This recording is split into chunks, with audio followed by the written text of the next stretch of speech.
Hi there, Kate Bora and Fiona Pearman.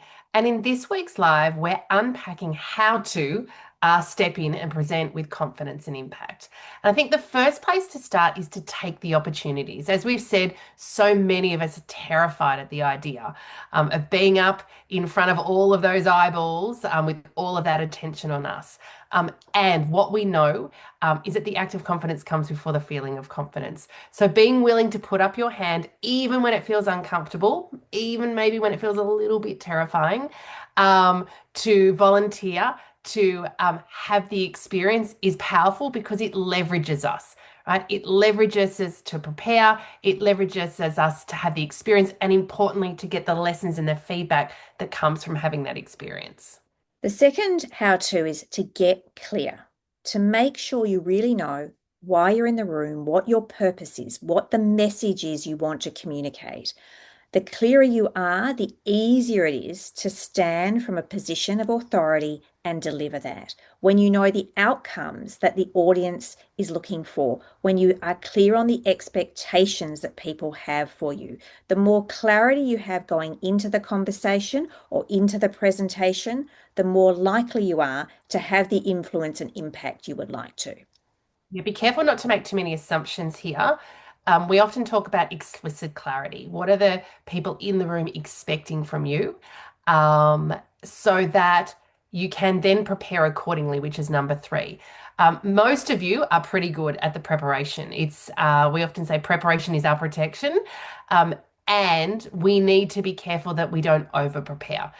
We can all spend tons and tons of time with our slides, scripts, notes, all of those sorts of things. And when we over prepare, we can be too attached and we can almost get on autopilot. So, yes, you need to be across your stuff, which is why the clarity piece is really critical because that's going to help you orientate and make sure that your preparation is really strategic. Yes, and once you've done that, number four is all about being willing to practice. And we suggest practicing in low stakes, low risk environments at first.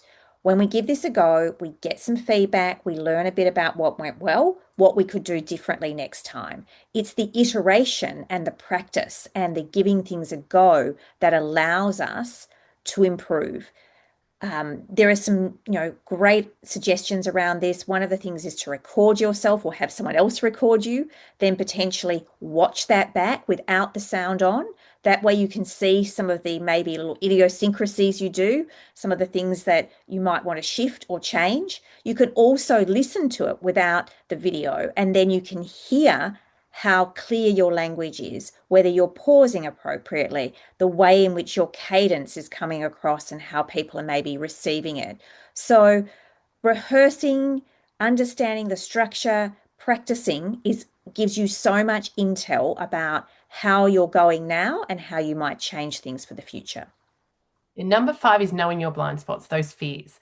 Maybe the stories we're telling ourselves, what you're afraid of, all those sorts of things. We talk a lot about name it to tame it, but while ever you keep these inside, they have a whole lot of power. The more that you can actually acknowledge and look at some of the things that are coming up for you, the concerns, the fears, um, the more that you can create some tools in your toolkit. If you're worried about being asked a question you can't answer, how will you respond and meet that? If you get nervous, how are you going to meet those nerves in terms of the preparation, which we'll talk more about in a moment. But your ability to really acknowledge some of these things that have either before in past experience or you're worried may trip you up and be able to have a go-to strategy means that if and when things like that do come up, we're able to, when we're not necessarily surprised, right? We're like, oh, that's right. I knew this would happen. Here's how I'm going to handle it. Picking up from here, it's really important. Number six is all about getting sure that you've regulated your nervous system early.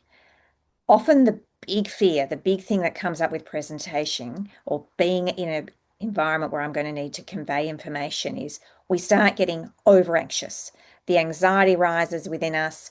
We are fearful, we get clammy hands, we're maybe a bit sweaty, we go red in the face. We know from past experience the sort of things that escalate in our nervous system. And so the more dysregulated you are, the harder it is to stay on track and the harder it is to have the impact that you would like. So, noticing early and then calmly taking that breath, modulating your voice, reminding yourself to slow down, to have a pace that means people can follow through. The more that you access some of the tools that we suggest, like being able to take a breath or two, having your feet planted on the floor, really grounded and strong, making sure that you feel as though you're dressed potentially in clothes that convey something that you want to the people in the room. The more we've done some of that preparation work and we've regulated early, the less likely you are to get hijacked by a nervous system.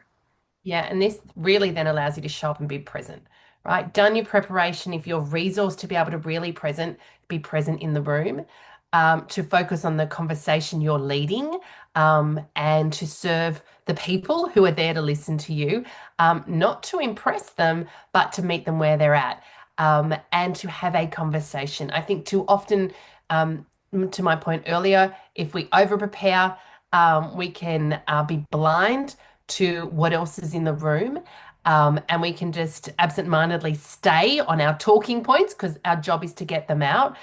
So you really want to be present, present to the audience, present to being said, what's not being said, to be able to adapt and adjust if and when you're required, to be able to ensure that it's a really good experience regardless of whether it goes according to plan or not. We've all been in conversations where the speaker has just ignored everything that's been going on in the room, because they've been so fixated on what they thought they were there to do, which is why clarity of your audience's expectations can be really helpful to make sure you don't get tripped up by some of the things that might happen in the room that you weren't prepared for. And even if we do all of these sorts of things, even if we're clear, even we've done our preparation, it is possible that things may come up in the room that you weren't prepared for.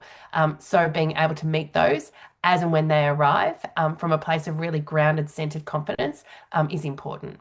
Number 8 is about really using the tools you have, your voice, the ability to pause, the ability to tune in to what's happening in the room. It's really about being in control of and understanding the energy that you bring to the room and how that is part of the presentation. It's part of what people receive. When we pace things, when we slow ourselves down so that we're not rushing through, it's very often, again, the nerves that do this. We just want to get it over and done with. And so we start, either waffling or going very fast, and then people find it hard to follow what we're saying. So being willing to do some practice here, get some feedback from other people, get them to help you understand, where could I slow down? What are the ways in which I could ask a good question, or I could pause so that I can regroup, and not let those nerves take over. And finally, debrief. What went well? What could we do differently? Whether it's your own feedback or feedback from people in the room.